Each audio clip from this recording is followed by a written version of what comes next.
Seguimos avanzando en nuestro ciclo de conferencias sobre ciencia y parapsicología que hoy concluye. Para hombres ilusionados, que no ilusos, como nosotros, es muy posible que los pasos que damos se nos antojen de gigante, pero así nos parece. También nos parece que fue ayer cuando dimos los primeros pasos, tocamos las primeras puertas como corporación, como Sociedad Española de Parapsicología, para iniciar una operación de rescate, por un lado de la ciencia consolidada, de la indiferencia en este caso de la ciencia consolidada, y por otra parte de la superstición popular de una parcela del conocimiento humano que considerábamos insuficientemente investigada, que es la de la fenomenología paranormal. Hubo puertas que se cerraron y como consecuencia se fueron encalleciendo nuestros nudillos y fortaleciéndose pues. Desde entonces ya no nos duele tanto la indiferencia de aquellos hombres que creen que su raquítico horizonte marca los confines del universo infinito. Hicimos por aquel momento, para reconfortarnos, algunas lecturas que constituyen una aventura fascinante. Una de ellas es la de la historia de la ciencia.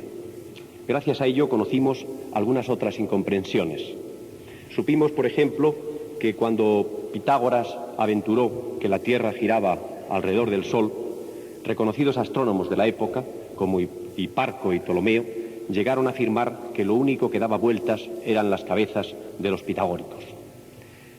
Compartimos también en estas lecturas las amarguras de Sócrates, cuando se vio forzado a tomar cicuta por haber logrado liberarse de las supersticiones de su tiempo. Compadecimos también a los que persiguieron a Anaságoras por haberse atrevido a decir que el Sol tenía una dimensión mayor a la del Peloponeso. Comprendimos la sorpresa de Edison cuando, mostrando su fonógrafo ante la Academia de Ciencias, uno de sus más distinguidos miembros, Buillot, se abalanzó sobre él y, sujetándole del cuello, le increpó: «Miserable, no nos dejaremos engañar por un ventríloco». Lo más doloroso de esta historia es que 6 meses después, en la misma Academia de Ciencias, el mismo Buillard aseguró que después de estudiar el invento se reafirmaba en su sorpresa. Hay gente que no es capaz, de superar sus propios prejuicios. Como Lavoisier, por ejemplo, que después de soportar toda clase de ironías de sus colegas sobre su descubrimiento de la composición del aire, llegase a asegurar que los miles de testigos que habían observado la entrada de aerolitos en nuestra atmósfera eran todos unos embusteros, porque era impensable o imposible, según él, que del cielo pudieran caer piedras. Por fin, para no hacer más larga nuestro recorrido por la historia de la ciencia, esa parcela que nos reconforta, sirva como resumen la poesía de Eugenio Nis, que dice: «A los manes de los sabios privilegiados, patentados, condecorados y enterrados, que han rechazado la rotación de la Tierra, los aerolitos, el galvanismo, la circulación de la sangre, la vacuna, la ondulación de la luz, el pararrayos, el daguerrotipo, el vapor, la hélice, los barcos de vapor, los ferrocarriles, el alumbrado de gas, el magnetismo y otras cosas, a los vivos o que nacerán, que hacen lo mismo en el presente y lo harán en el porvenir». Sin embargo, hubo puertas generosas que se abrieron y nos tendieron su mano amiga.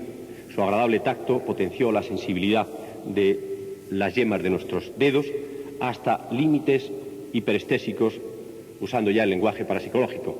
Ahora ya sabemos distinguir la mano que quiere ayudarnos de la que su máximo gesto termina en una palmada de circunstancias en el hombro. Entre las puertas que se abrieron ante nuestra osada llamada, posiblemente impertinente, es preciso destacar las de las universidades Complutense de Madrid, que nos cedió un aula para nuestras conferencias cuando era rector don Ángel González Álvarez, nos honra con su presencia, y que desde entonces, como sabéis, cada viernes o cada sábado de todas las semanas han ido apareciendo y desfilando por este ciclo de conferencias importantes personalidades del mundo de la ciencia. Entre las puertas también, otra gran puerta que se abrió fue la de la Universidad Autónoma de Madrid. el entonces rector de la misma, precisamente nuestro conferenciante de hoy, don Gratiniano Nieto, no dudó en aceptar la sugerencia que le hiciera el director de estudios y hoy senador, don Pedro Cañada, de facilitar a la juventud universitaria un seminario de parapsicología, que por supuesto continuaremos impartiendo si, como estamos seguros, esa puerta no se nos cierra. De otro lado, sus majestades, los reyes de España, que desde su etapa de príncipes ya estaban interesados en esta temática, en una reciente audiencia que nos concedieron a la Junta Rectora, supimos, con su sencilla grandeza que les caracteriza, supimos de su interés y supieron insuflarnos aliento imperecedero, diría yo, para que continuemos en esta labor, en un camino que nos hemos marcado y que ellos respetan profundamente.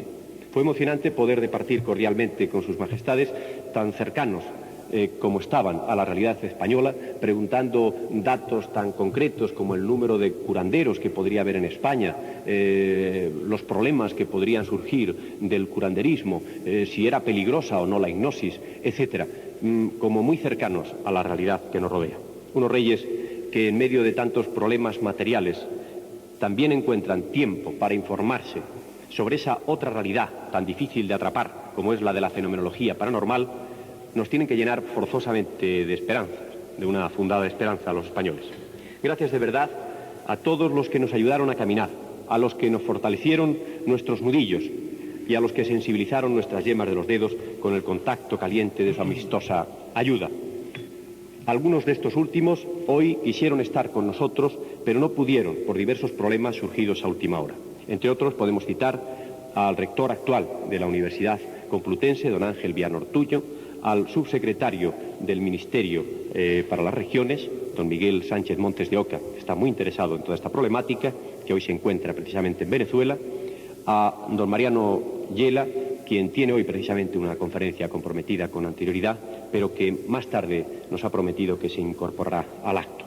Entre los presentes tenemos el honor de tener, como ya he dicho, a don Ángel González Álvarez, el anterior rector de la Complutense, al actual rector de la Universidad Autónoma de Madrid, que hoy preside el acto, don Pedro Martínez Montávez, y tenemos también a don José Luis Rodríguez Delgado, miembro de honor ya de la Sociedad Española de Parapsicología, al doctor Carlos Zurita, que hoy también le impondremos la distinción de miembro de honor de la sociedad, entre otros importantes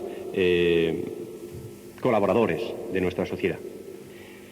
Pero hoy el gran honor de presentar al conferenciante corresponde al hombre que ha hecho posible no solamente este acto, sino el ciclo completo, el hombre que desde hace ya varios años está dirigiendo nuestro ciclo de conferencias, como sabéis, con tanto acierto, trayendo aquí siempre la figura que mejor puede hablar sobre un tema concreto, sobre un tema científico concreto. Naturalmente me estoy refiriendo al doctor Estada, al que le cedo gustoso, como digo, el privilegio de presentar a nuestro conferenciante de hoy, el anterior rector de la Universidad Autónoma de Madrid, rector, como sabéis, en unos momentos muy difíciles de la transición y, por lo tanto, un rector que pasará a la historia de la Universidad Española, como un gran rector que abrió las puertas de la universidad a la parapsicología y, por supuesto, a muchas más cosas de una gran entidad. Verdaderamente es para mí un gran honor el presentar a mi gran amigo, porque así lo puedo decir desde hace muchos años, el profesor don Gratiniano Nieto. Voy a hacer corta la presentación porque yo estoy seguro que ustedes lo que quieren es oírle a él y no a mí. Pero verdaderamente podría extenderme más de la hora programada solamente para presentar las grandes actividades del profesor Nieto. Ya cuando yo le conocí hace años, cuando él era rector, me impresionó por su gran actividad. Yo entonces tenía problemas a resolver con el rectorado porque era presidente de actividades culturales y deportivas de la Facultad de Medicina, y entonces aquella facultad estaba creando todo aquello y había verdaderamente muchos problemas. Pues bien, el profesor Gratiniano Nieto siempre encontró un hueco para, no siempre podía resolver las cosas, pero lo que sí podía siempre hacer es indicar un camino, indicar verdaderamente una solución. Entonces yo ya admiré con qué facilidad, con qué rapidez, con qué reflejos conseguía resolver no solo aquellos problemas que yo le presentaba, sino los de muchos otros que simultáneamente, como ha dicho bien, en aquella época tan difícil conseguía resolver o por lo menos enfrentar. Pues bien, esta gran actividad suya se ha mostrado y demostrado en su campo el que él quiere, el que a él le gusta, que es el campo de la arqueología. Como ustedes saben, es catedrático de esta materia en la Universidad Autónoma de Madrid. Pero muchas otras cosas ha hecho, como por ejemplo el ser director general de Bellas Artes, en una época también en que había que resolver muchos problemas, creando un instituto que es modelo, que es el Instituto Central de Conservación y Restauración de las Obras de Arte. Esto es muy importante, ya que saben ustedes lo que esto representa para el patrimonio de los españoles. Además de esto, ha tenido tiempo para ser conservador de museos y, además, escribir.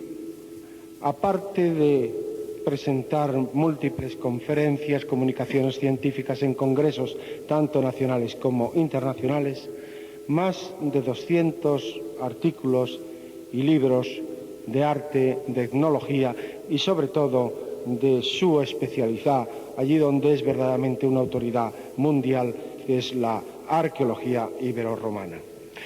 Como he dicho al principio, verdaderamente estaría a la hora, y para mí sería una gran satisfacción estar esa hora y más también para presentar al profesor Gratiniano Nieto. Pero yo pienso que lo que quieren ustedes es escucharle a él y por lo tanto es lo que todos deseamos.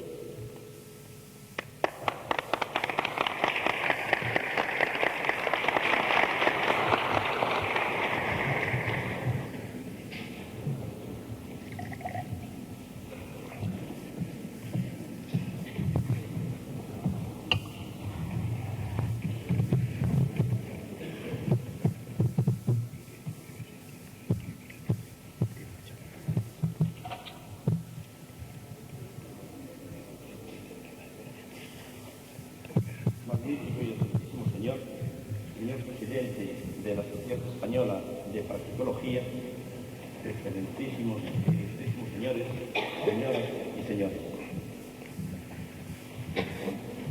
Accediendo a la amable invitación que la Sociedad Española de Parapsicología me ha hecho, voy a tratar de justificar esta noche, a base de unos cuantos ejemplos representativos elegidos al azar, por qué en la base de todas las culturas las creaciones artísticas están condicionadas y son como una consecuencia de las actitudes que adoptan los hombres ante los fenómenos sobrenaturales y de la creencia comúnmente extendida de que para dominar las fuerzas de la naturaleza, para alcanzar logros difíciles de conseguir y para evitar males fisiológicos o psíquicos, para causar estos a los enemigos o para dar caza a los animales que eran base del sustento, era necesario acudir a una serie de prácticas de carácter esotérico por lo general que llevadas a cabo en determinadas condiciones propician la actuación de una serie de fuerzas que actúan en favor o en contra de los mortales o de lo que con ellos tienen relación.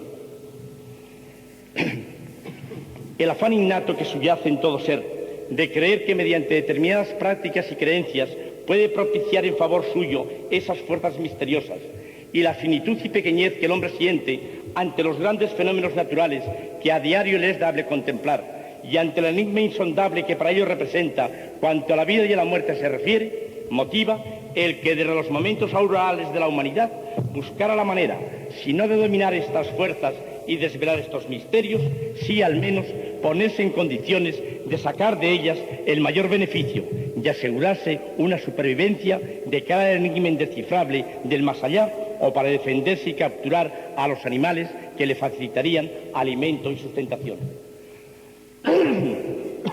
Es así como comienzan a surgir una serie de prácticas misteriosas por lo general para el común de los mortales, a las que se ha venido a denominar prácticas mágicas.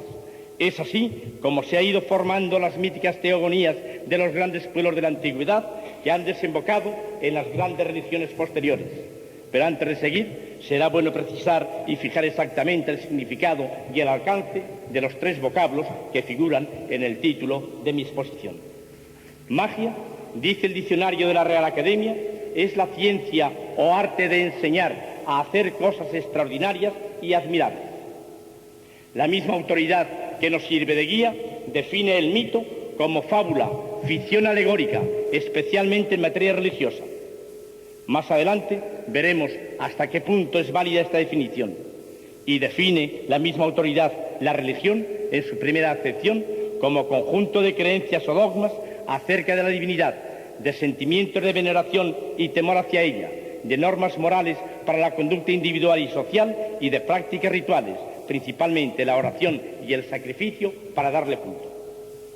Estos 3 vocablos, magia, mito y religión, les encontraremos relacionados ya con nuestras primitivas representaciones artísticas en un maridaje tan íntimo y estrecho que puede afirmarse que no se verá interrumpido más que en nuestro tiempo, cuando el arte se deshumaniza, se desmitifica y, en consecuencia, la abstracción sustituye a la figuración, coincidiendo con la ruptura con la tradición ancestral, la cual es sustituida por fórmulas estéticas nuevas, en unos momentos en que surgen también fórmulas sociales diferentes y en las que hasta la finalidad del arte se problematiza y se discute. Hasta este momento hay base cierta para afirmar que desde los primeros balbuceos de la humanidad se ha visto incitado el hombre a acudir a medios extraordinarios para expresar sus anhelos y afanes más íntimos relacionados con impulsos anímicos, y que desde el primer momento ha tratado de plasmar y fijar esta situación mediante sus creaciones artísticas. Buceando en la prehistoria, echamos de ver que ya desde el período auriñacense hay una preocupación especial por cuanto se refiere a la fecundidad y a las circunstancias que la rodean. Parece como si esta hubiera sido el primer impacto espiritual del hombre y su primera y principal preocupación a fin de que todo su proceso se resolviera del modo más favorable.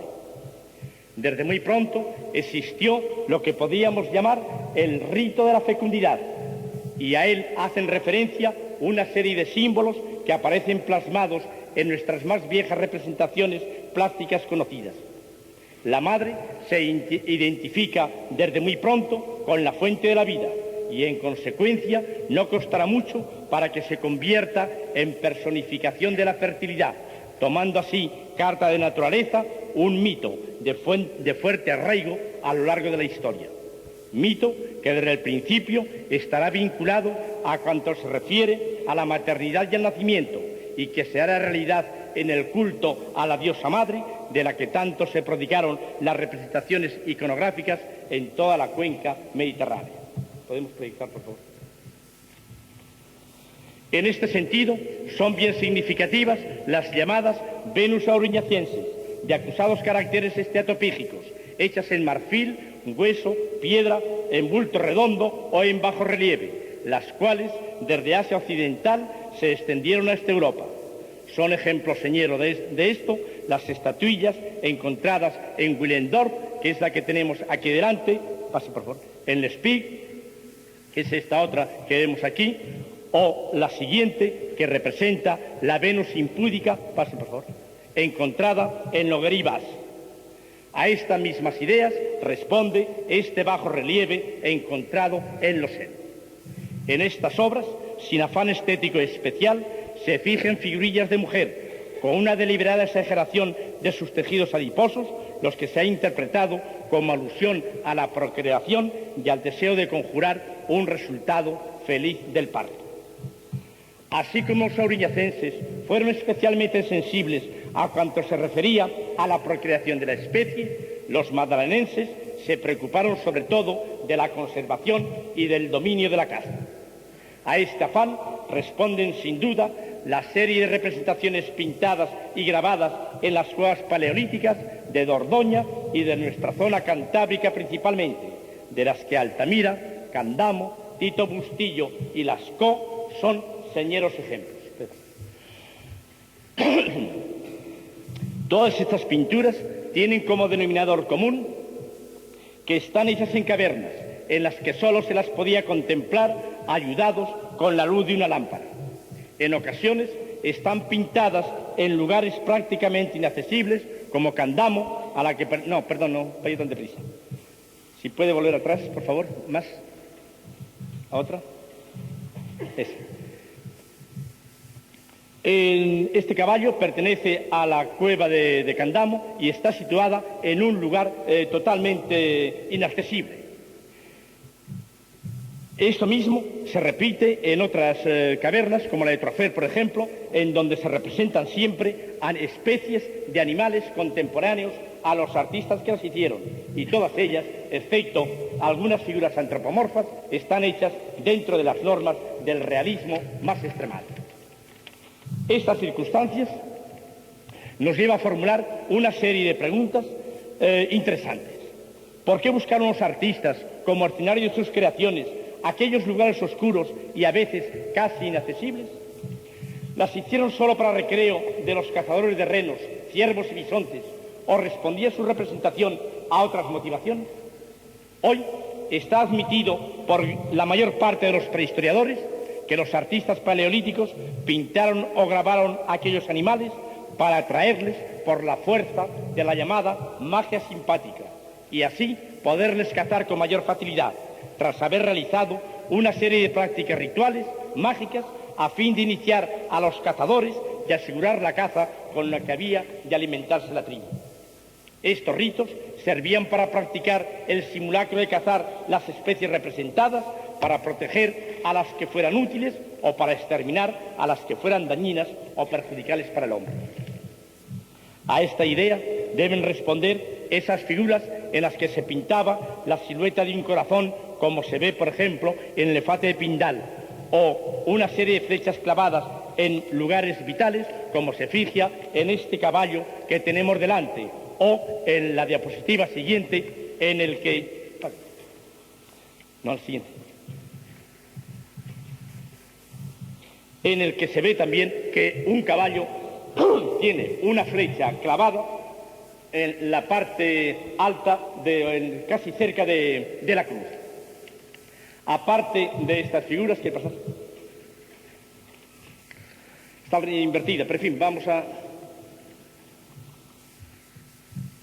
Hay otras en las que parece que todo el cuerpo del animal está completamente cubierto por hileras de flechas, como en esta que tenemos delante. Diapositiva interesante porque en la parte superior del lomo del animal se ve la silueta de una mano que también se ha interpretado, y hay razones importantes para ello, se ha interpretado como un símbolo de tipo mágico, ya que aparece reiteradamente en muchas cuevas, y el símbolo de la mano como símbolo profiláctico llega prácticamente hasta nuestros días.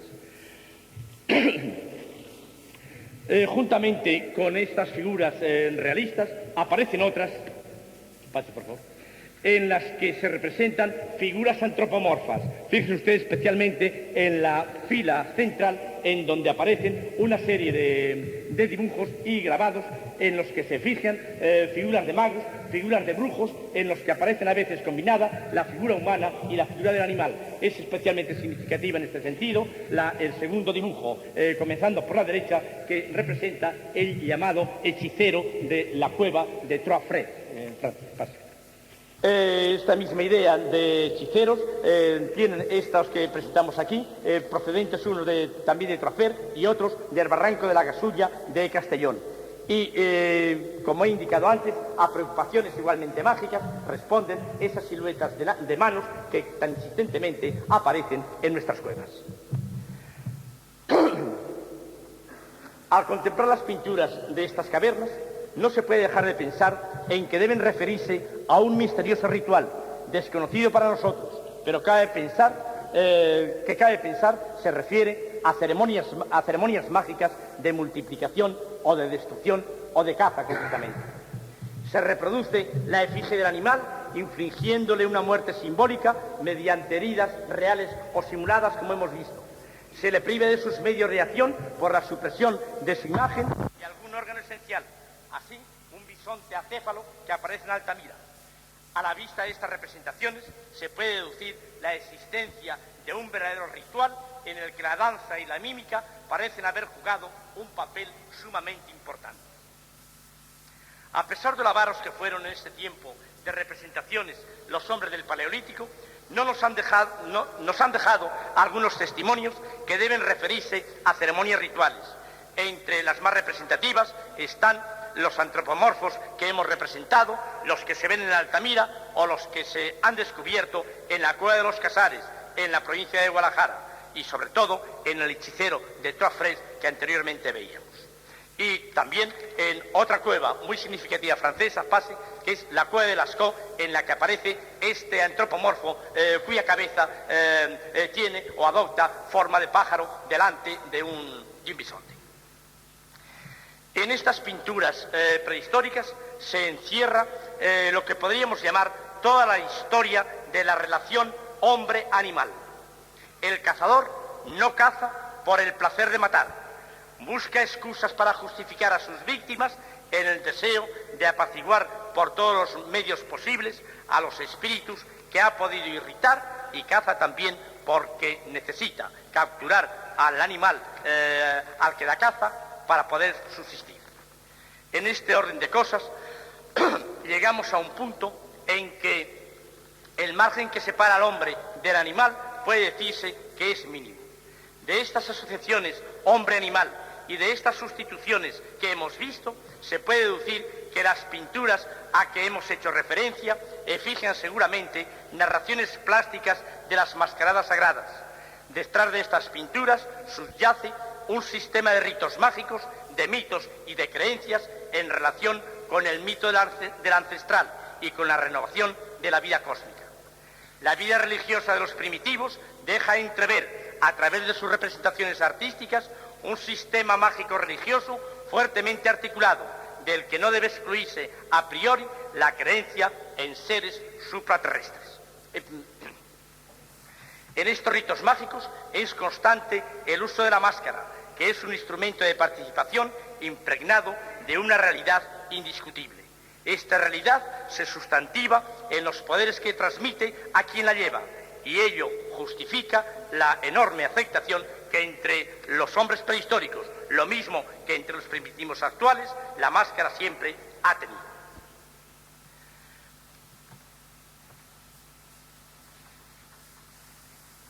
He hecho mención al principio del interés que hubo entre los hombres del Paleolítico por cuanto se refiere a la fecundidad y a su culto. Y este interés continuó entre los artistas levantinos del Mesolítico. A esta idea responde la famosa escena del Barranco de Cogul en Lérida, en el que se representa una danza de mujeres frente a un hombre desnudo. Y ya dentro de la época neolítica, el culto a la maternidad se fije también en figuras esquemáticas, de las que son ejemplos bien representativos las que podemos ver en esta diapositiva, pertenecientes a la Cueva de los Letreros en Vélez Blanco, en las que las representaciones de los cuerpos femeninos se hacen a base de simples triángulos o de un simple o de dos semicírculos, los cuales es necesario poder seguir toda la serie evolutiva de su esquematismo para poderlas interpretar. El culto a la diosa madre, uno de los más extendidos en el mundo antiguo, como he dicho, puede seguirse desde su iniciación a través de una serie de significativas representaciones plásticas. Y aparte de las ya mencionadas, hay que citar una serie de ejemplos importantes en yacimientos neolíticos de Jericó, de Irak, de Anatolia y de Beluchistán. Encontramos también representaciones de la diosa madre en Egipto, en la época enratiense, del cual tenemos aquí un ejemplo, y en diferentes yacimientos de la cuenca oriental del Mediterráneo, especialmente en las islas Cícladas,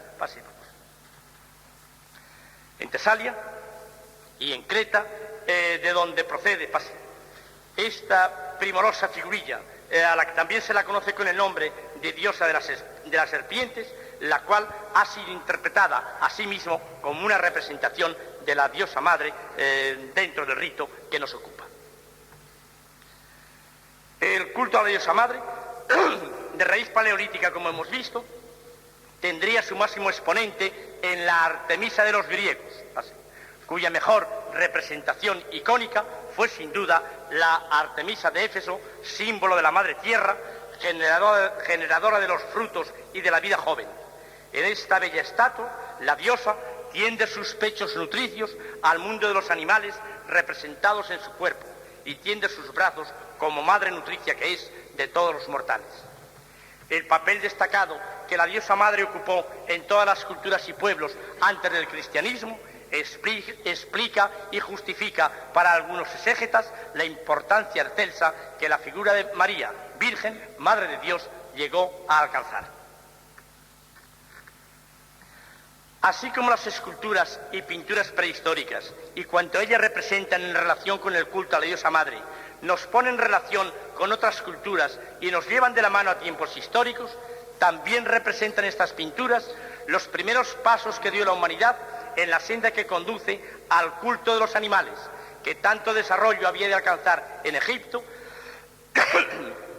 después al de los ídolos en forma humana, que alcanzaría su mejor expresión en Grecia, y por último al de la divinidad concebida como espíritu puro y creador de cuanto nos rodea, que alcanzó su mejor expresión en el cristianismo.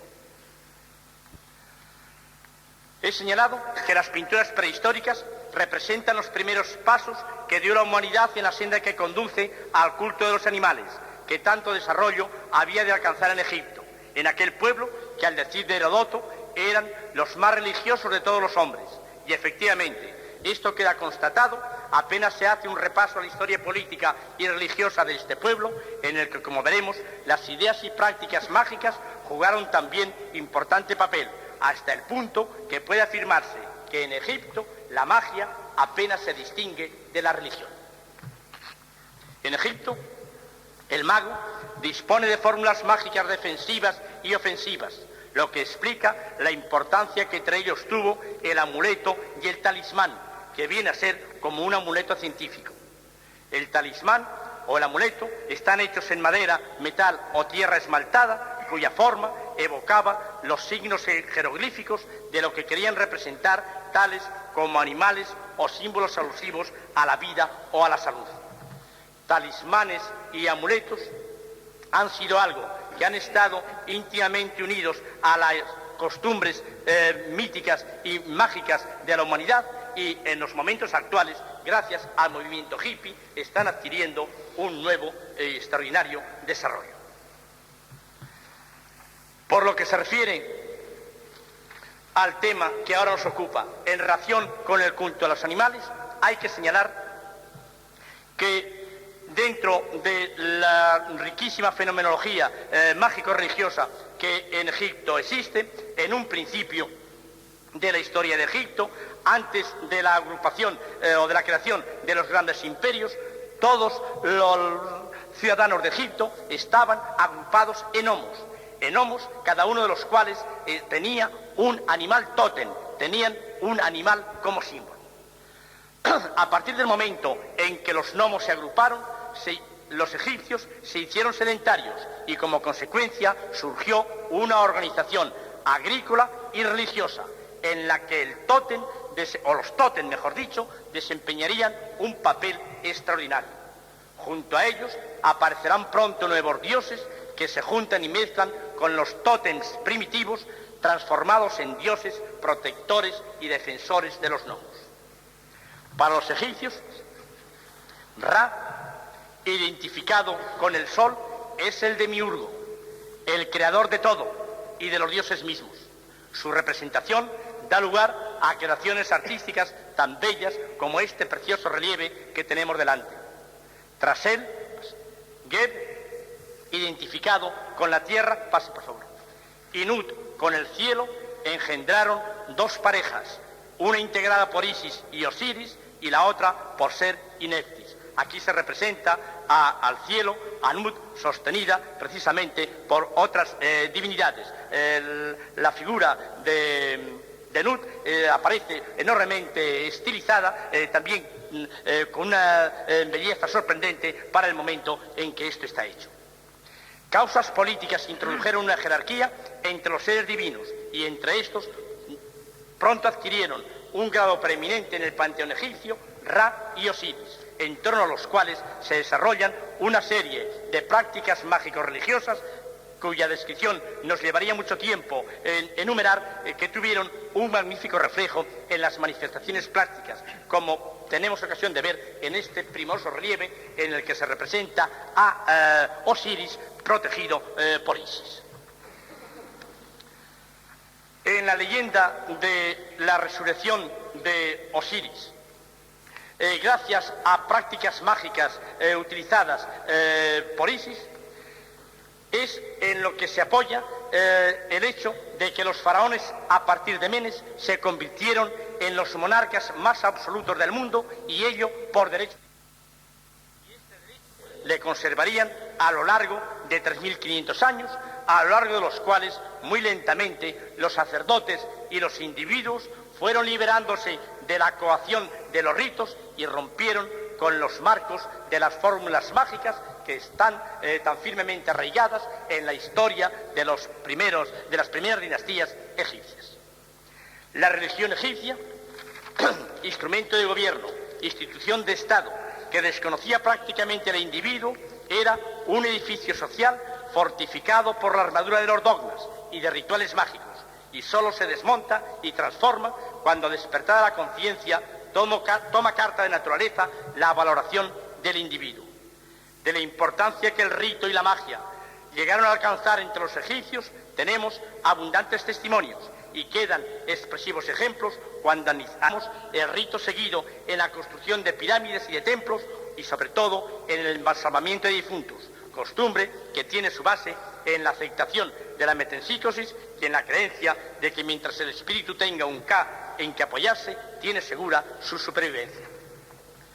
Superadas las etapas en que la magia estaba en la base de todo lo religioso, superados los tiempos en que el binomio hombre-animal lo llena todo, como aconteció en Egipto, llegamos a la etapa en la que el hombre lo mitifica todo, hasta el punto que se ha podido escribir que en Grecia el mito inspiró la poesía, la épica, la tragedia y la comedia, y sobre todo las artes plásticas. Pero al mismo tiempo fue la cultura griega la única que sometió al mito a un largo y penetrante análisis, del cual salió radicalmente desmitificado, valga la paradoja. Homero y Hesíodo fueron los grandes mitólogos griegos. Homero en sus poemas y Hesíodo en su teogonía se esforzaron por reconstruir el pasado legendario de Grecia. Así como el pasado de los dioses y el origen del mundo es también objeto de su preocupación. La obra de Hesíodo es testimonio de cómo el pensamiento griego, creador de mitos, intentaba responder a la cuestión de saber de dónde viene y cuándo aparece el mundo y cuándo aparecen los dioses. Pero para los griegos la palabra mito tuvo una significación diferente a la que hasta hace unos lustros tenía en el mundo occidental, que la identificaba con invenciones y fábulas. Para los griegos el mito era una historia verdadera, que tenía un enorme valor por tratarse de una historia sacra y por tanto ejemplar y significativa. Y es en este sentido cómo utilizan este vocablo los etnólogos actuales, para quienes el mito representa una tradición sagrada, la revelación primordial, el modelo ejemplar, según ha puesto de relieve Mircea Eliade en su reciente libro Mito y Realidad, para quien la lucha del hombre con el tiempo y el de desvelar sus orígenes y el de sus creencias, que esto es en definitiva lo que el mito persigue, aparece en todas las manifestaciones del arte y de la religión. Estas narraciones míticas, que por serlo acercaban a los mortales temas y cuestiones de carácter sobrenatural, pronto calaron como es lógico en el pueblo, a cuya cultura religiosa se incorporaron, y en consecuencia se sintió la necesidad de fijarles plásticamente y de unir estas representaciones, en gran parte de los casos, a la decoración de los más importantes y venerados santuarios. Ejemplos significativos de este afán les encontramos, entre otros muchos que podríamos citar, en los frontones del templo de Artemisa en Corfú, en el que al que pertenece esta impresionante representación de Medusa que vemos en la diapositiva, a la que aparecen también íntimamente incorporadas los animales, como se ve en el cinturón integrado por 2 serpientes que se enroscan en torno a su cintura. También podemos apreciar esta misma preocupación en los frontones del templo de Zeus, pase por favor, de Olimpia, en los que se fijan escenas que proceden de 2 mitos que podríamos relacionar con el origen de los juegos y competiciones deportivas: la carrera de pelos y enomaos de una parte y la lucha de centauros y lapitas en otra. La primera leyenda que se narra en este frontón que tenemos delante se refiere a uno de tantos dramas sangrientos de que está llena la riquísima y compleja mitología griega. Hipodamia, hija de Enomao, rey de Pisa, se vio solicitada por muchos pretendientes. A todos los que manifestaban el deseo de tomarla por esposa, Enomao les obligaba a llevar a la doncella en su carro hasta el altar de Poseidón. Una vez que había partido, le seguía Enomao en su carro, tirado por corceles de su padre Ares, veloces como el viento, y tan pronto alcanzaba a la pareja, atravesaba al pretendiente con una lanza. 13 víctimas del amor de Hipodamia habían muerto de esta forma, y en esta circunstancia, dice el mito, aparece en escena un joven héroe de Asia Menor, Pelos, hijo de Tántalo. Se dirigió al tenebroso Ponto, dice la mitología, solo, en medio de la noche, y llegando a la ribera del mar, invocó al formidable lanzador del tridente. Cuando se le mostró el dios, relata el mito, le habló así: si las gracias de Clipe y Afrodita merecen tu reconocimiento, estorba hoy Poseidón la broncínea lanza de Enomao, llevando a la Élida en rápido viaje, y concédeme la victoria. Poseidón le dio un carro de oro y caballos de infatigables alas, y con ellos Pelos ganó la carrera y conquistó definitivamente a Hipodamia. Este mito lleno de poesía es el que fija este frontón oriental del templo de Zeus. La centauromaquia es el motivo del frontón occidental al que pertenece este fragmento y refleja el momento culminante de un mito nacido también en Tesalia y que se difundió por toda Grecia. El jefe de los lapitas, Peritoo, invitó a su boda con Deidania a su amigo Teseo, el héroe ateniense, y a sus parientes los centauros. En el banquete de bodas, los centauros, trastornados por el vino, intentaron apoderarse de la novia, y se promovió la terrible lucha en que los lapitas consiguieron la victoria gracias al experto caudillaje de Teseo y Peritoo. Esta escena, reiteradamente repetida, se representa en este frontón, lo mismo que había de representarse también, y con análoga significación, en las metopas de la obra cumbre de la arquitectura griega, en el Partenón de Atenas, en cuyas metopas se fijan también las luchas de centauros y lapitas, como es en este detalle que vemos aquí. Y junto a este tema hay otros que se refieren, pase por favor, a la lucha de los gigantes, a la de las Amazonas y a la guerra de Troya, con lo que los temas míticos aparecen ya mezclados con lo de la historia real. Esta es una nota importante que empezará a entreverse ahora en el mundo griego y que la veremos después repetida. Pase. Está al revés. En el friso de este monumento singular se narran las fiestas panatenaicas, en las que las doncellas de Atenas ofrecían el peplos a Atenea, que aparece acompañada por las divinidades mayores, y junto a ellos aparecen los principales héroes griegos, y luego una teoría impresionante de elegantes doncellas y de efebos y arcontes de Atenas. Este detalle efigia a algunas de las divinidades que acompañan a Atenea en el momento de recibir el peplos ofrecido por las doncellas atenienses. Pase, por favor. Este otro se refiere, es uno de los detalles en que aparecen efebos de Atenas,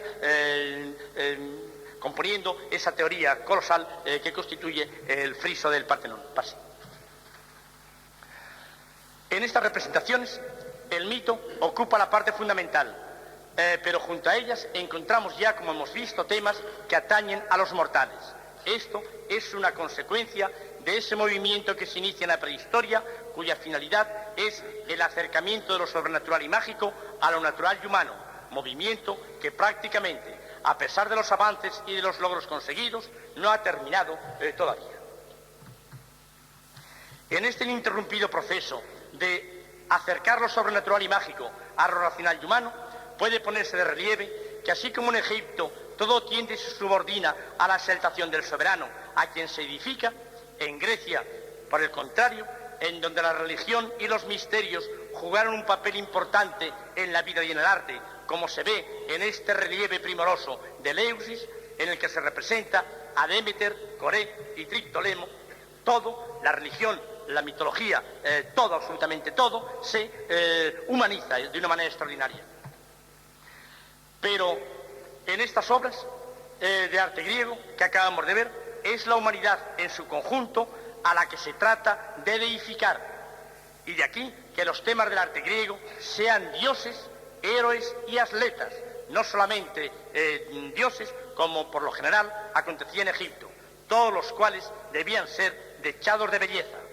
Pero a pesar de ello, los dioses principales, Zeus, Atenea, Plutón, etc., se representan todavía en el gran momento de la escultura clásica como seres enigmáticos e imponentes, como se ve, por ejemplo, en el Poseidón del Cabo de Artemisión, aunque sus representaciones de divinidades estuvieran también henchidas de humanismo. Es necesario llegar al siglo IV a.C. para que el carácter del arte severo y religioso que encarnó Fidias se transforme. En el siglo IV, el espíritu religioso se debilita. En filosofía son los tiempos de Sócrates y Platón, quienes si predican unas ideas religiosas que podemos calificar de superiores, no es menos cierto que pusieron ya en tela de juicio el poder de las antiguas y míticas divinidades, lo que valió a Sócrates a ser condenado a tomar la cicuta. El descreimiento que se extiende a todas las capas sociales se convierte en materialismo y en sensualismo. El arte, paulatinamente, y como consecuencia de lo anterior, dejará de inspirarse en los graves temas míticos y religiosos y buscará sus temas de inspiración en la vida ordinaria y corriente. Las imágenes de los dioses, que ya no se conciben con grandilocuencia majestática, sino que se conciben de modo mundano, ligero y sensual, es lo que fundamentalmente priva. Y así, en el siglo IV, Apolo, el dios enigmático e imponente de Olimpia, se transforma ahora en un bello efebo que juguetea con unos lagartos, de lo cual es representativo esta magnífica estatua que representa al Apolo Sarautonos, esculpida por Prasiteles. Y en la misma idea abunda la representación del Hermes, el de los pies ligeros, a quien se representa jugando con un niño. No se ha tenido pudor en esta época en representar a estos dioses totalmente desnudos, y esta falta de pudor ante el desnudo ni siquiera retrocede ante la representación de la diosa Venus, a la que frecuentemente vemos que la representaron totalmente desnuda, irradiando su espectacular belleza, como puede verse en la Venus púdica que proyecto, la que hace olvidar por completo la religiosidad y el miedo que inspiraban las representaciones de las antiguas divinidades. Pero no se crea que porque la religión se ha humanizado y porque los dioses se han acercado a los mortales, los griegos, inconstantes, caprichosos y librepensadores, se habían liberado paralelamente de los sortilegios de la magia, ni del influjo que ejercieron en ellos algunas viejas tradiciones y ritos, los cuales conservaron a lo largo de su historia, y así se puede comprobar lo arraigados que estuvieron algunos de los más extravagantes, tales como el sacrificio que anualmente había de celebrarse en honor de Ariadna, la mujer de Teseo. Junto a este afán conservador de antiguas costumbres y ritos, hay que señalar la firme creencia que tenían en la existencia de días fastos y nefastos. En estos días nadie se casaba, no se comenzaba ninguna empresa, no se celebraban asambleas, ni se administraba justicia. Los días 10º y 19º de cada mes se empleaban en purificaciones. No pueden verse reminiscencias de las creencias en que hay días nefastos y en la prevención con que en nuestro tiempo determinadas gentes actúan los martes de cada semana o el 13 de cada mes? Los griegos de la época clásica seguían haciendo sacrificios por las cosechas, por el retorno de las lluvias, por el buen tiempo, para curar a los enfermos o para combatir al hambre y a la peste. Según Aristófanes, creían en la adivinación, interrogaban a los pájaros, a las voces, a los signos y a las entrañas de las víctimas. Ni siquiera las mentes más egregias se libraron del influjo de estas creencias que se asientan en lo mágico. Y sabemos por Jenofonte que el propio Sócrates, que había combatido las antiguas creencias en los dioses, creía, sin embargo, en los augurios y recomendaba el estudio de la adivinación. También que creía en los sueños y que consultaba las entrañas de las víctimas y que vivía rodeado de adivinos. Lo anotado explica la importancia que en Grecia tuvieron los oráculos, de los cuales fue el de Delfos el más famoso. En el pritaneo de cada ciudad se alimentaba a hombres que precedían el porvenir. Era frecuente encontrar en las calles adivinos, sacerdotes e intérpretes de sueños. El ateniense creía en los presagios. Un estornudo o un zumbido de los oídos le detiene en cualquier empresa. Nunca se embarca sin haber consultado los auspicios. Antes de casarse, consultaba el vuelo de los pájaros. Cree en las palabras mágicas. Y si se siente enfermo, se cuelga amuletos en el cuello, como nos dice Plutarco que hacía Pericles. Los atenienses no comenzaban una frase sin invocar primero la buena fortuna. En la tribuna el orador, casi invariablemente, comenzaba su discurso con una invocación a los dioses y a los héroes que habitaban el país. Se conduce al pueblo repitiéndole oráculos. Para que prevalezca su criterio, los oradores repiten a cada paso la frase: así lo ordena la diosa. Al examinar en conjunto la postura de los griegos ante el hecho religioso y ante lo mágico, encontramos que existe una efectiva contradicción, pues mientras el espíritu religioso se debilita al humanizarse, lo mágico sigue manteniéndose y conservándose. Y, inclusive, como hemos visto, en las mentes más egregias llegó a calar también. Y es que el mito y la magia, a pesar del movimiento de desmitificación progresivo que se observa a lo largo de la historia, están profundamente arraigados en la humana condición y por esto resulta prácticamente imposible el que pueda librarse de ellos, ni aun siquiera cuando se les enfrentan religiones de tipo superior. Por lo que se refiere a Roma, nos encontramos con algunas novedades importantes, aunque a lo largo de su vida mítico-religiosa veremos que se van a prolongar antiguos usos y creencias, y los pueblos de los pueblos con los que se puso en relación, y especialmente de griegos y orientales. Sobre la actitud de los primitivos romanos ante el hecho religioso, ha trazado Fustel de Coulanges de mano maestra el ambiente. Su casa, dice, era para él lo que para nosotros un templo. En ella encuentran su cielo y sus dioses. El primitivo habitante de Lacio no hacía una distinción clara entre lo sagrado y lo profano. El primitivo se siente rodeado por todas partes de fuerzas misteriosas, intocables e invisibles, a las cuales no define y cuyo número no puede calcular, pero de las cuales sabe bien que dependen en todo momento su suerte, la de cuanto él estima, sus bienes, su familia y su ciudad. Para el romano, todo objeto es un dios: la piedra, la tierra, el árbol, la fuente, el animal y el cielo. Él mismo participa de la divinidad. Cada uno de sus gestos, cada una de sus palabras lleva repercusiones del infinito.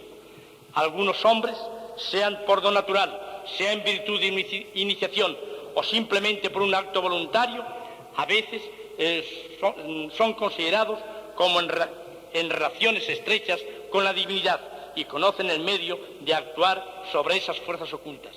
Tales medios son fórmulas mágicas o ritos que obran por sí propios, que expresan el mal, que sirven para atraer y para fortificar y multiplicar el bien. El romano, como el primitivo, tiene una confianza ciega en estas fórmulas y en las personas que conocen su secreto. El mago es el rey o el magistrado que lo reemplaza es necesariamente el mago.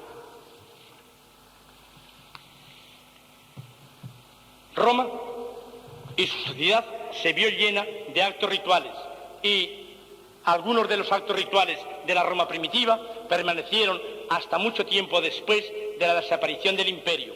Basta recordar para confirmar esto los versos del poema del Cid que dicen: a la salida de Vivar tuvieron la corneja diestra y al entrar en Burgos tuvieron la siniestra.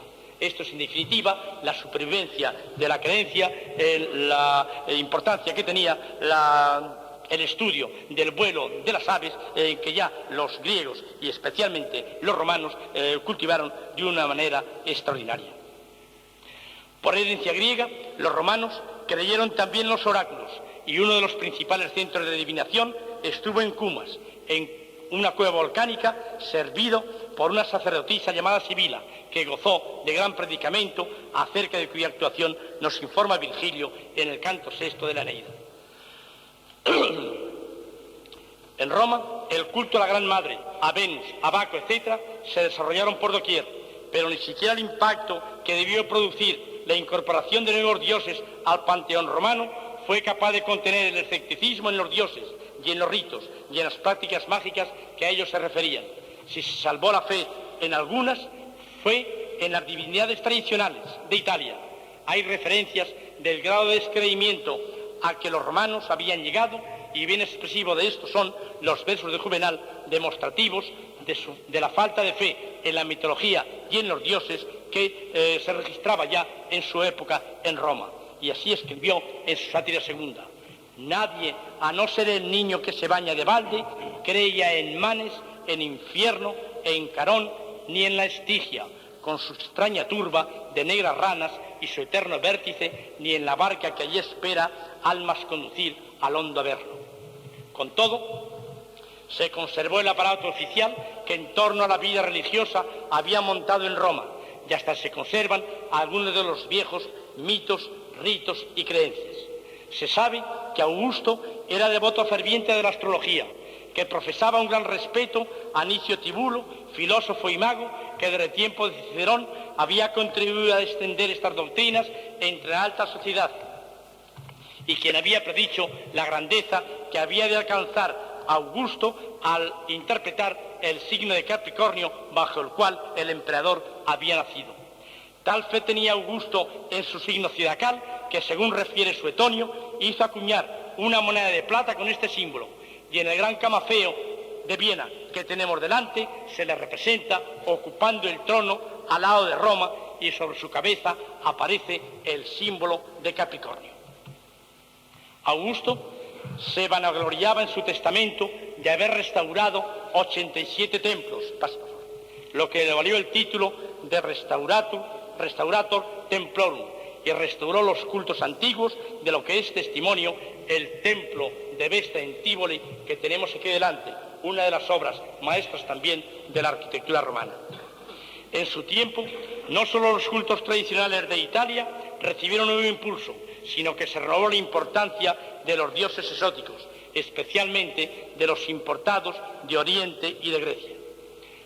De Grecia, que había sido la creadora de mitos, y acaso por influencia de las corrientes orientales, en donde, como hemos visto, el rey es Dios, se implantó el culto al emperador, que tanto habían de censurarle después de su muerte.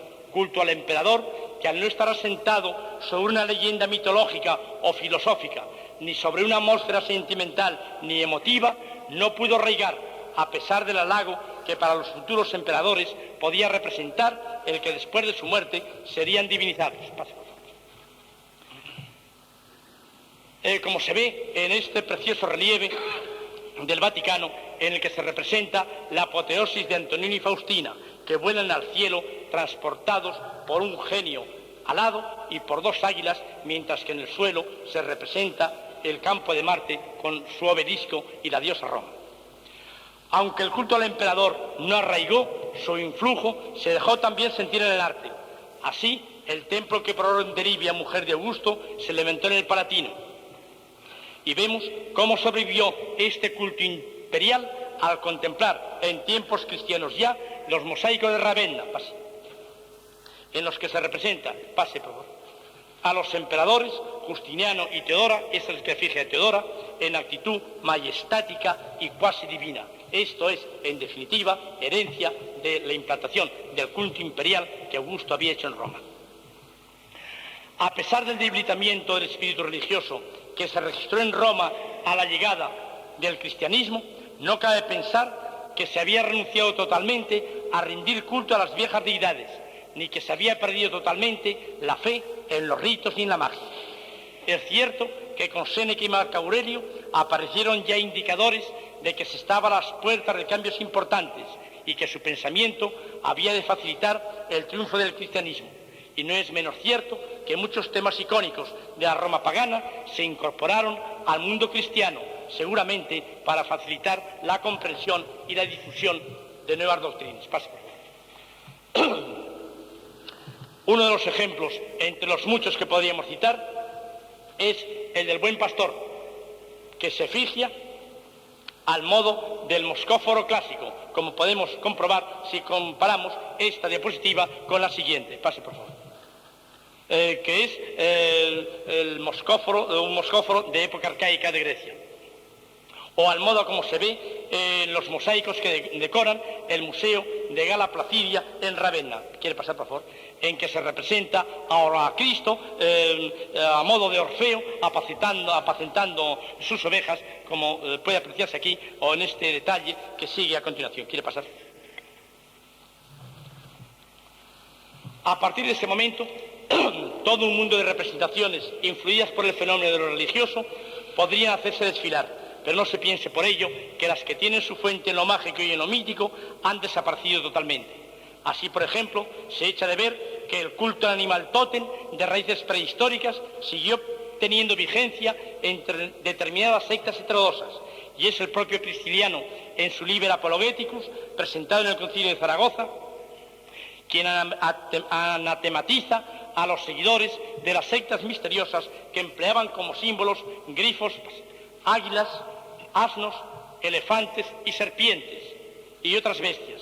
Y este gusto por la representación del animal tótem se ve en estos adminúculos conocidos con el nombre de osculatorios de época visigoda, en el que tal vez se justifique la reiteración con que aparecen representaciones de animales como objetos de adorno en esta época, de lo que son magníficos ejemplos las fíbulas en forma de águila, esta que se conserva en el Museo de Nuremberg, o esta otra pareja extraordinaria, pase por favor, que se conserva en el Museo Arqueológico Nacional. Hay, como ven ustedes, como una continuidad temática desde aquel afán que veíamos en los hombres prehistóricos de representar el animal, pasando por el animal tótem en Egipto, hasta llegar a este momento. Otra curiosa supervivencia mágica que desde tiempos prehistóricos ha llegado hasta nuestros días con valor profiláctico es el amuleto conocido con el nombre de higa o de figa, en el que se representa una mano que muestra el dedo pulgar entre los dedos índice y medio. Este amuleto, que ya hemos visto en la prehistoria y del que se encuentra mención en los textos de las pirámides, tuvo un predicamento extraordinario a lo largo de toda la Edad Media y prácticamente a través del Camino de Santiago, puede decirse que ha llegado hasta nuestros días. La creencia en el poder del animal tótem justifica y explica el gran predicamento que en la Edad Media y aún en la contemporánea tuvieron ciertos animales, algunos de los cuales aparecen íntimamente ligados a la farmacopea del momento. Así, por ejemplo, pueden todavía verse en algunas viejas farmacias, la de Peñaranda de Duero, la del Hospital de afuera de Toledo o la de Llivia, por ejemplo, antiguos tarros de botica en los que se leen estas o parecidas etiquetas: sangre de endriago, pezuña de la gran bestia, cuerno de unicornio, etc., cuyo contenido se utilizaba sin duda en las fórmulas magistrales del momento. Y de cómo se mezclan mitos y creencias religiosas tenemos un ejemplo en la tradicional bendición que se hace de los animales domésticos en la festividad de San Antón. No voy a detenerme por ser demasiado conocida y por el tiempo que necesitaría invertir en ello, el enorme impacto que el cristianismo tuvo en las creaciones artísticas. Baste darse un rápido paseo por el Museo del Prado para encontrar representativos y numerosos ejemplos. Pero a nuestro fin queremos presentar un fragmento de las pinturas que hizo en el Vaticano Miguel Ángel. Aquí concretamente tenemos la representación del sacrificio de Noé.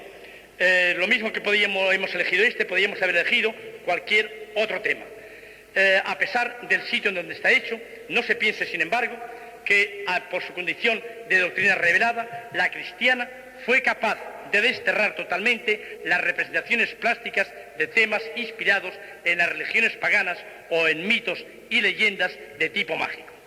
La historia del arte está cojada de ejemplos, siendo uno bien representativo, la Sibila, representada en esta misma Capilla Sixtina, de cuyo detalle podemos ver el de la Sibila délfica, y un detalle de la misma concebida a usanza totalmente pagana. Otros ejemplos que no vamos a presentar por ser sobradamente conocidos, podríamos citar, por ejemplo, el cuadro de las hilanderas de Velázquez, en el que se representa el mito de Ariadna, o el fresco de Goya, con que decoró su comedor en la Quinta del Sordo, en el que con una monstruosidad estremecedora representa el viejo mito de Cronos devorando a su hijo, en cuyo mito, naturalmente, nadie creía ya, como tampoco nadie creía en tiempos de Miguel Ángel en los mitos de las Sibilas. Y precisamente en esta supervivencia de temas que hemos señalado radica para mí la fuerza misteriosa que dimana de la magia y del mito como fuente inspiradora del arte. Parece como si se tratara de dejar testimonio fehaciente del popular dicho gallego: non credo en meigas, mas hailas. Y los artistas, a partir del Renacimiento, no creían evidentemente en las viejas mitologías ni en los mágicos ritos antiguos, pero acudían a ellos como fuente de inspiración para sus creaciones, al tiempo que acudían también a los temas que la religión ponía ante ellos, produciéndose así una curiosa simbiosis, cuya plasmación solo se explica teniendo en cuenta que, aunque no se creyera en ello de manera franca y abierta, desde la antigüedad más remota ha existido un cierto respeto y temor, o simplemente una postura admirativa a todo lo que de una u otra manera tiene relación con el mundo de lo mítico, de lo mágico y de lo religioso, postura que desde siempre ha tenido el hombre la preocupación de que quedara fijada en sus mejores representaciones artísticas. De aquí el importante papel que la magia, el mito y la religión han tenido, a mi modo de ver, en la creación y desarrollo de obras de arte, como justifican tantos ejemplos egregios como pueden aducirse. Muchas gracias.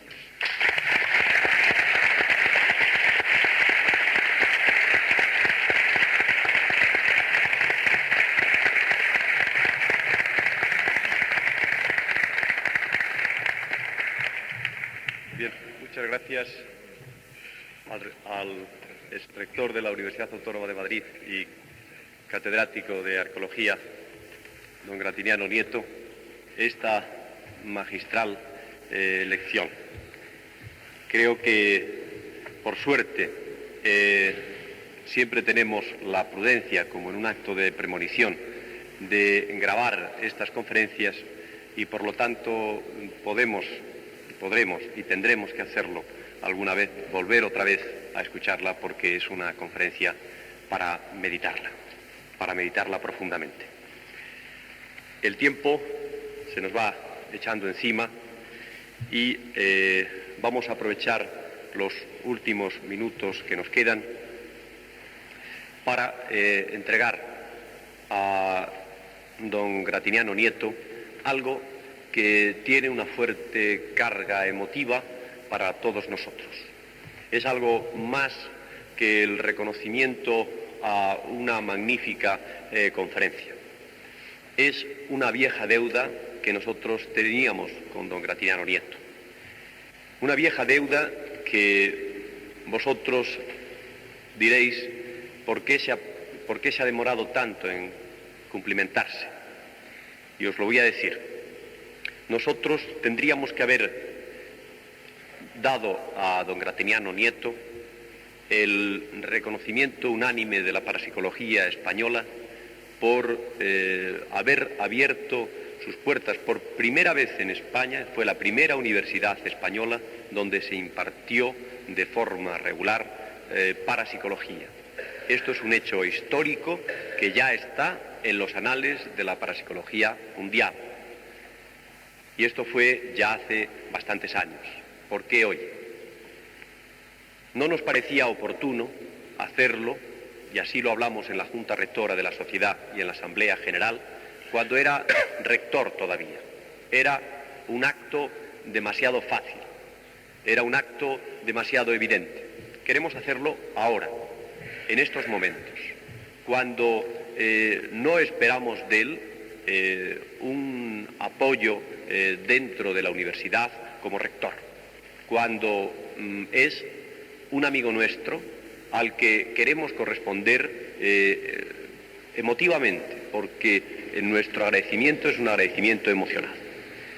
Posiblemente, y es seguro que así sea, la parapsicología española tiene todavía, como toda ciencia naciente, muchos defectos, pero no tiene uno, y de eso nos sentimos orgullosos.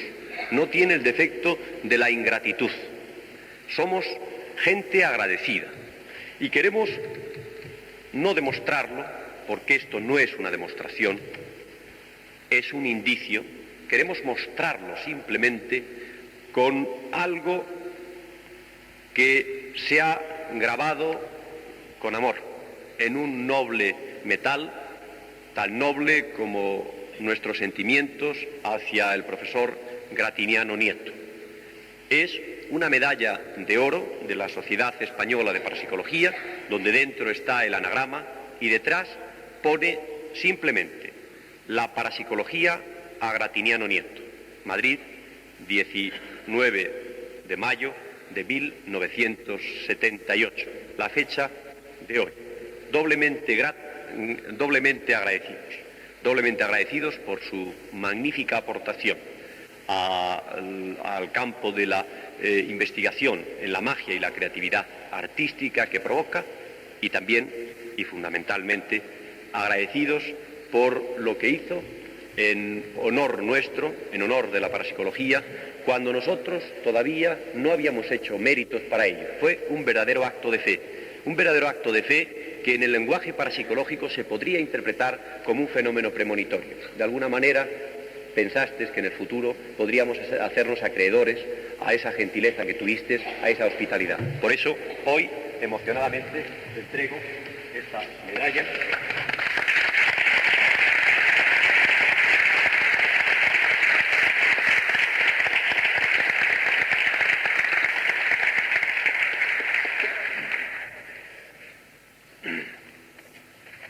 También en su día, y lo atestigua el documento que vamos a entregar seguidamente, en su día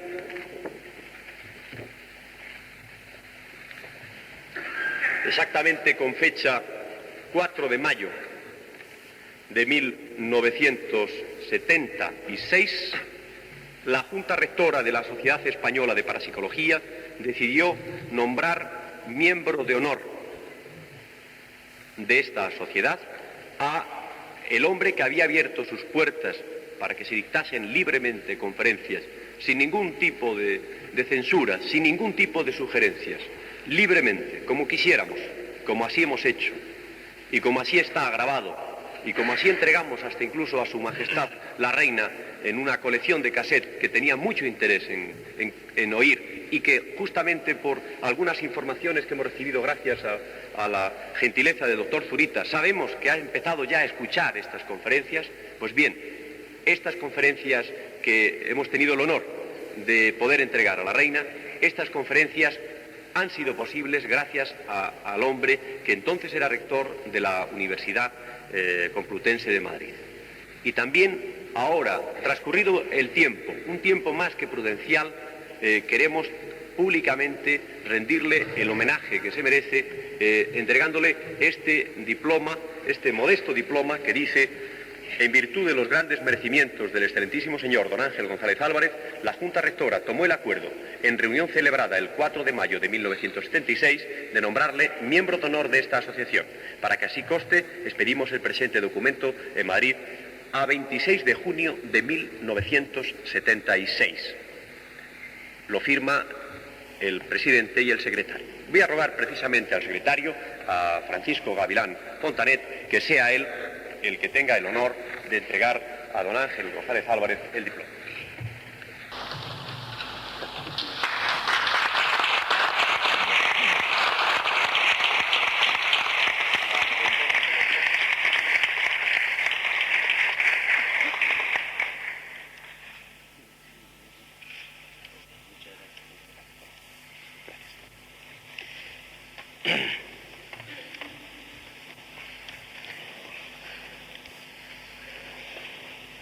También recientemente tuvimos aquí el honor y la enorme satisfacción de poder escuchar la palabra culta y humanística de un gran médico español, el doctor Carlos Zurita. Todavía están calientes en nuestros recuerdos y todavía vibran su magnífica exposición sobre la magia del médico, sobre todos los aspectos mágicos del curanderismo. Fue realmente memorable. Como un impulso unánime, como quizás se generen los impulsos unánimes que se llaman de opinión pública, que quizá tengan algo de extrasensorial, porque no está muy claro cómo se genera. Como ese movimiento, todos nosotros pensamos, nos miramos y nos dimos cuenta que teníamos que nombrarle miembro de honor. Y así lo hicimos. Y lo hicimos el pasado día 2 de mayo en nuestra Junta Rectora, después de haberle escuchado y después de haber sabido que es un hombre que, más que hacerle nosotros el honor de nombrarle, valga la redundancia, miembro de honor, es él el que, aceptando esta distinción, nos hace el honor. Así que quisiera que nuestro vicepresidente, el hombre que ha hecho posible, nuestro vicepresidente primero, el doctor Estada, este ciclo de conferencias, sea el que se lo entregue.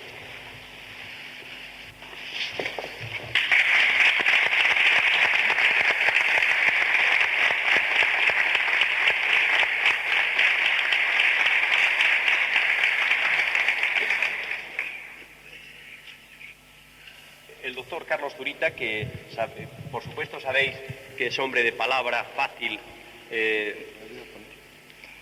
ha mostrado su deseo de pronunciar unas breves palabras. Excelentísimos señores, especialmente a vuestro presidente y al resto de la Junta, quiero agradecer el honor de dar las gracias por el honor que nos brindáis. Honor que además se desmesura para emparejamiento que me hacéis en esta ocasión de unirme a un hombre de renombre universal como el doctor Rodríguez Delgado.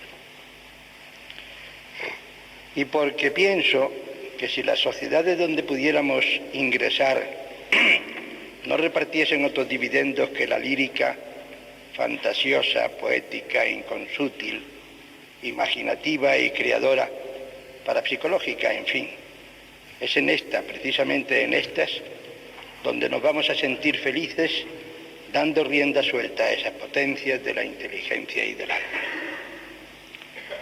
Porque donde acaba la lesión mensurable, que es objetiva o se palpa, hay que poner en marcha las facultades anímicas, extrasensoriales, sensitivas o mágicas, todas ellas con una base humanística y una resultante parapsicológica.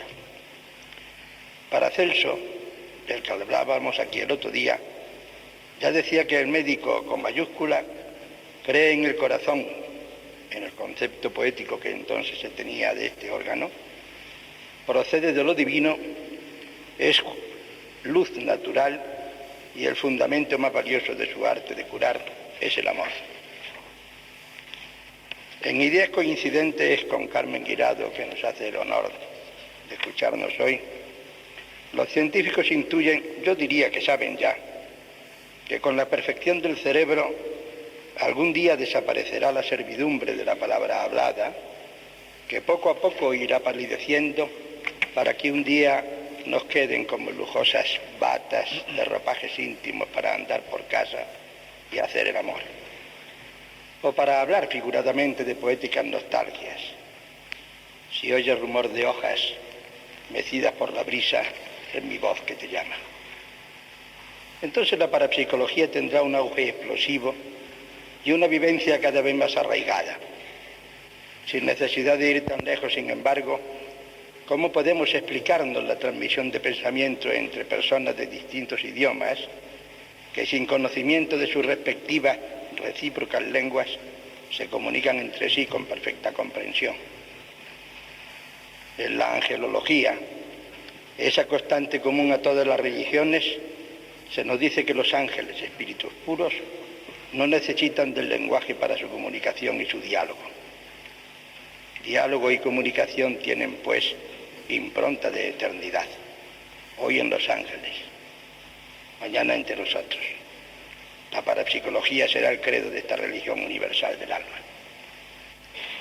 La psicomedicina y la parapsicología saben bien que la madre más maternal es la que más habla con su cría, la que más dialoga con ella. Sus palabras no son comprensibles a la inteligencia de su hijo, pero sí lo son a su corazón. Razones del corazón que la razón no comprende, que diría Pascal y dijo Carmen. La parapsicología, pues, es la poesía de la medicina.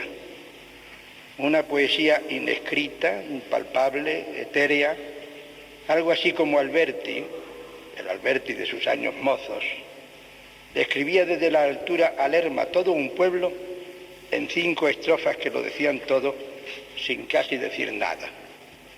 Arriba el balcón del frío, la balaustrada del aire, el cielo y los ojos míos, abajo el mapa, 3 ríos y un puente roto sin nadie. Gracias, pues. Muchas gracias por adentrarnos en la humanística sublimidad de esta senda misteriosa, hasta que un día podamos decir, como ya dije, que en un vaso de barro guardaremos desde hoy nuestro corazón de cristal.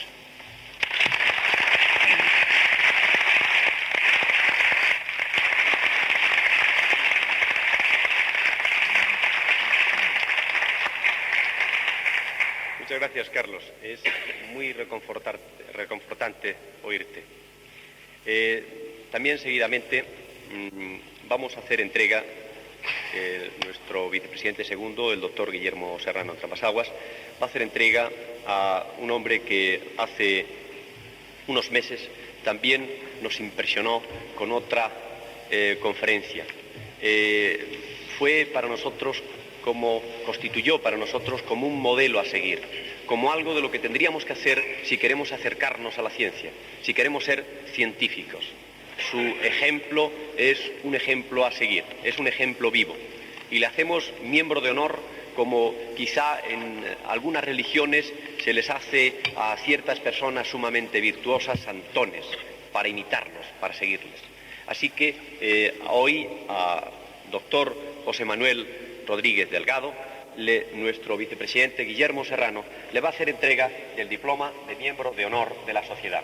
Ya en su día le hicimos entrega como una premonición.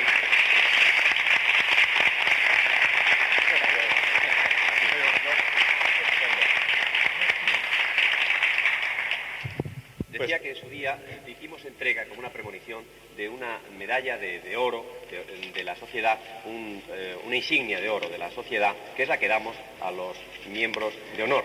O sea que de alguna manera ya te dimos un anticipo de ese título. Por favor. Gracias por la premonición, gracias por el título y muchísimas gracias por esta tan cordial nombramiento de socio de honor. Yo realmente me encuentro entre ustedes, dijéramos, como en casa. Y el título de esta serie, Ciencia y Parapsicología, creo que está centrada en lo que nuestro grupo está intentando hacer. El demostrar que temas que en el pasado eran parapsicológicos, es posible que hoy día, y muchos de ellos en un próximo futuro, sean realmente parte de la ciencia. Un ejemplo.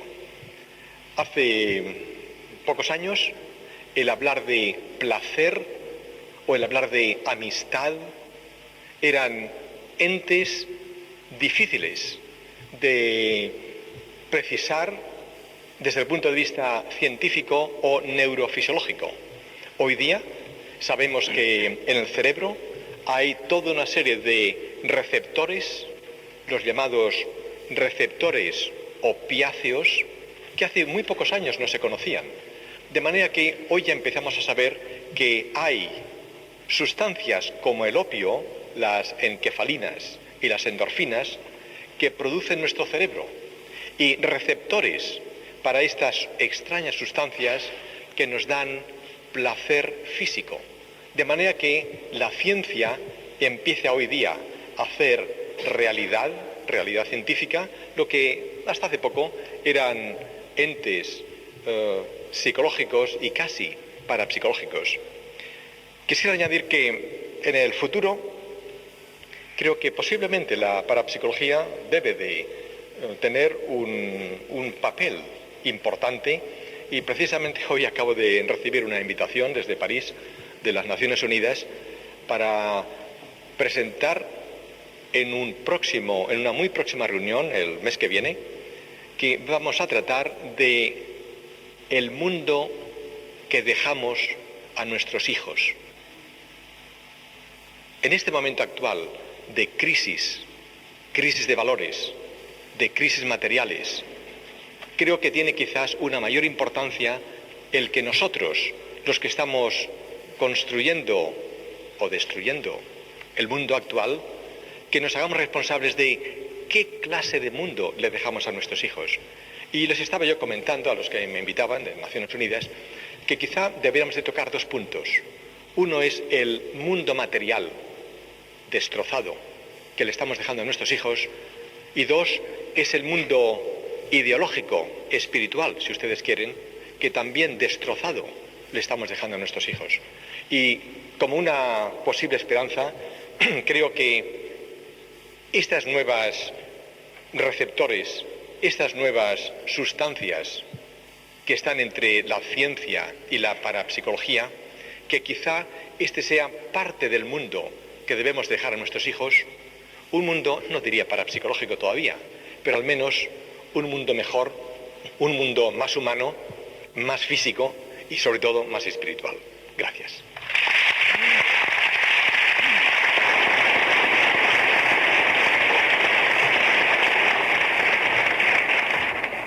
Muchas gracias, José Manuel, por tus ya memorables palabras. Están ahí grabadas para la posteridad. Bien, para finalizar entonces vamos a rendir tres últimas gratitudes en otro orden de ideas. La parapsicología tiene tres grandes colaboradores, tres grandes, yo diría, auxiliares que pueden hacer que de cara al futuro sea una ciencia consolidada, una ciencia que no tenga que repetir, como yo lo estoy haciendo tantas veces, su deseo de ser ciencia. Una es la estadística. Gracias a la estadística nosotros podemos saber dónde estamos, si lo que ha ocurrido es por azar, si lo que ha ocurrido vulnera las leyes del azar, si es casualidad o si no lo es, si realmente es un fenómeno insólito, un fenómeno real, un fenómeno que no obedece. Y para ello teníamos preparado un diploma para un hombre que creo que no ha podido venir. Hay dos diplomas, otro más, para otra persona que me dijo que que iba a hacer todo lo humanamente posible por venir, pero que era muy difícil, el azar también, era muy difícil que pudiese venir. Uno es, pero yo digo su nombre por si acaso estuviese aquí, porque no le veo. Uno es el doctor José Luis Carrasco, que yo creo que no está, efectivamente. Pero aquí está el diploma, y en otra ocasión se lo entregaremos. También hay otro diploma para otra persona que nos ha ayudado enormemente desde otro campo, totalmente diferente, pero que es muy importante para la constatación de los hechos. Es el campo del ilusionismo. Un paragnóstico o un dotado no se diferencia externamente en nada de un ilusionista. Los dos hacen cosas asombrosas, solo que el ilusionista lo hace con truco y el dotado sin truco. Por eso necesitamos la ayuda y la colaboración de los ilusionistas. Y hemos tenido una colaboración extraordinaria en el control experimental y de laboratorio del presidente, hasta hace poco, de la Sociedad Española de Ilusionismo y del resto de los miembros de la sociedad, don José Luis Ballesteros, que también me dijo que seguramente no podría asistir al acto, pero quiero dejar hoy constancia de este diploma que le hemos concedido, porque nos ha ayudado enormemente a detectar el fraude, cosa que es fundamental en la parapsicología, en la investigación paranormal. Y finalmente hay otro punto que es necesario también, es el tener en cuenta que hay otro extremo. La parapsicología, nosotros estamos avanzando en una línea sumamente racionalista. Y es evidente que a veces, en este deseo de acercarnos al racionalismo, a veces perdemos de vista algunos aspectos esotéricos de la parapsicología, quizá un poco de nuestros orígenes. Nosotros no debemos avergonzarnos de nuestros orígenes, como los médicos no se pueden avergonzar de sus antepasados, los curanderos mágicos, ni los químicos de sus antepasados, los alquímicos.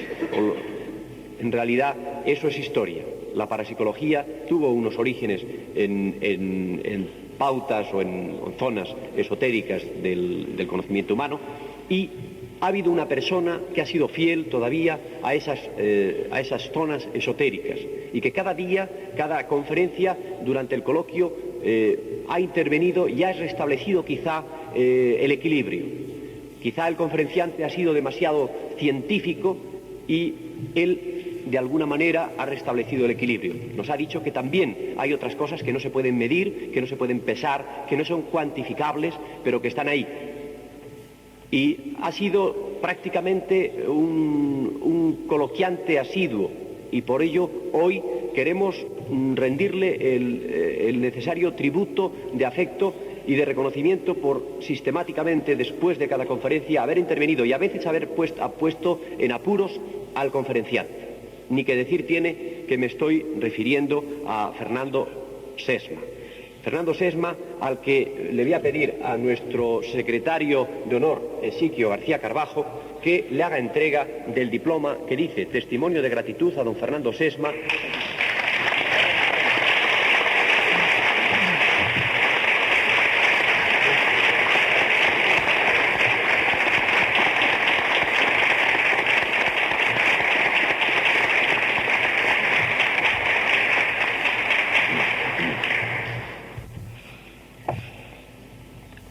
Bien, pues antes de que se dé por terminado este acto con el que concluye el curso 1977-78, quisiera eliminar de vuestros rostros cualquier asomo de tristeza por lo que termina. Me gustaría que este acto fuese algo así como esa fase maravillosa por la que un gusano de seda pone fin a una etapa, envolviéndose en una protección especial para renacer más tarde como un nuevo y hermoso ser, la mariposa. Desearía, pues, que ahora se iniciase en todos vosotros una etapa de maduración, de meditación en todo lo que hemos aprendido a lo largo del curso, para luego después volver al curso siguiente como unos hombres nuevos, con nuevos horizontes, con nuevas ideas, con una belleza espiritual mayor. Ahora, seguidamente, voy a pedir al rector de la Universidad Autónoma de Madrid, don Pedro Martínez Montalve, que sea él el que clausure este curso 1977-78. Aunque yo sé que él es poco dado a formulismos y protocolos. Por eso yo le voy a rogar que hoy, en honor a esta parapsicología naciente y como una contribución más de su generosa acogida, porque hemos tenido una suerte extraordinaria en la parapsicología en los relevos.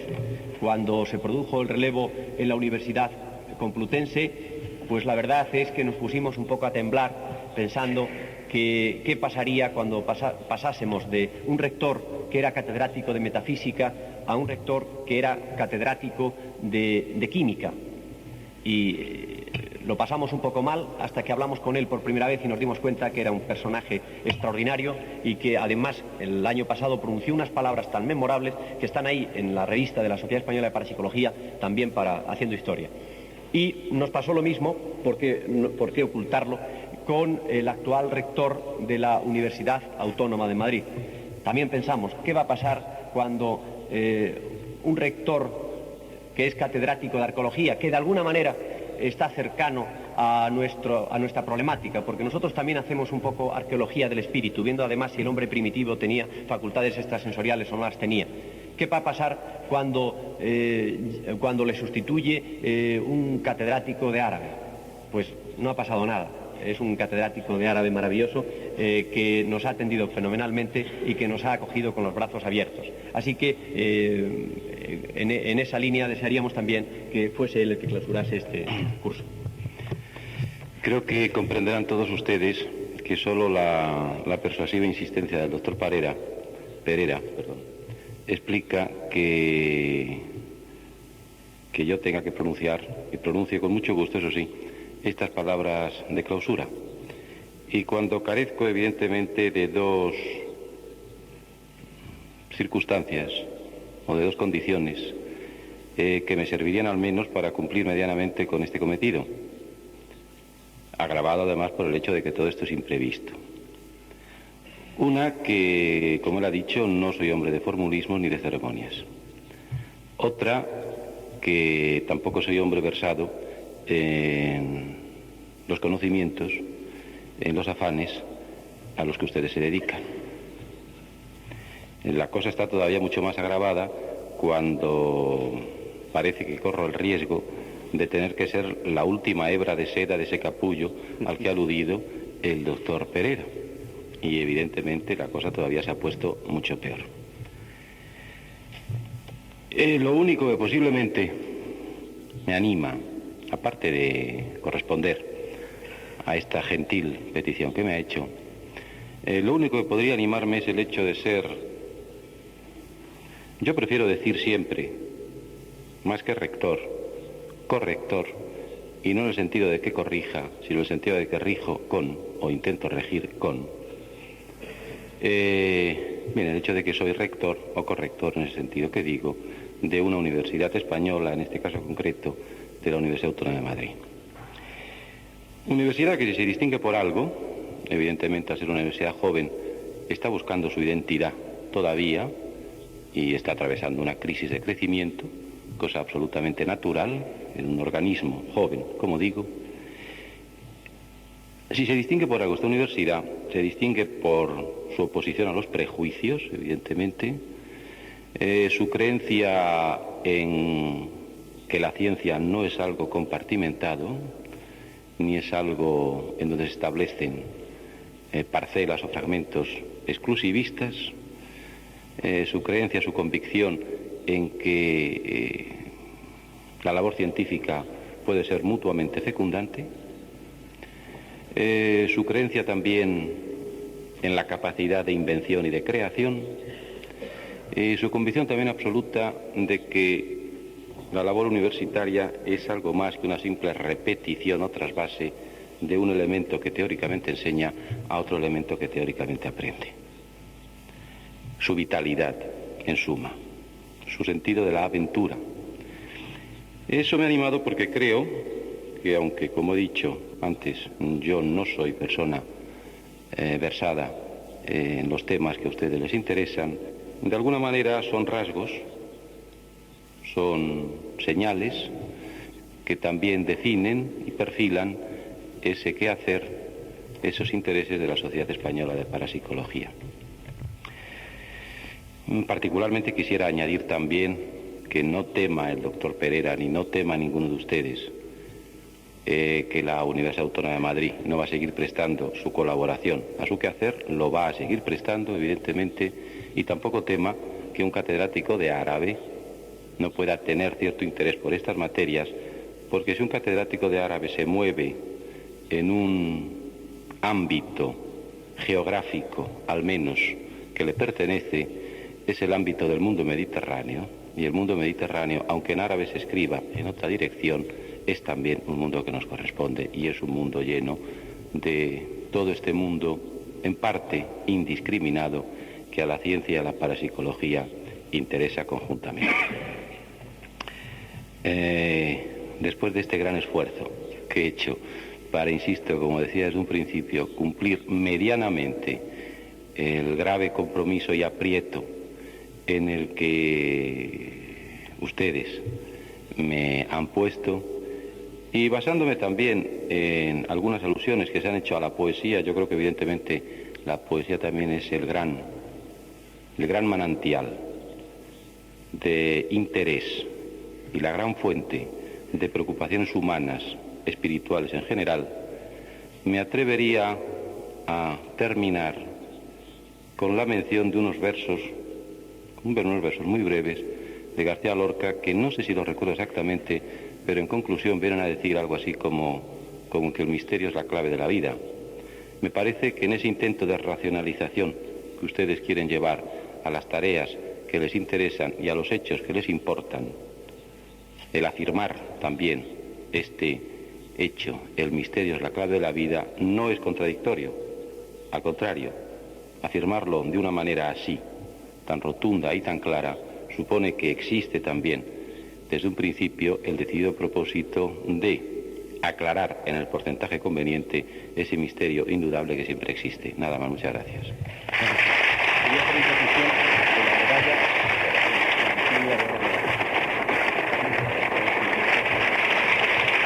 Oye, esto lo llevo así. Muchas gracias. Nada, bueno, muchas gracias.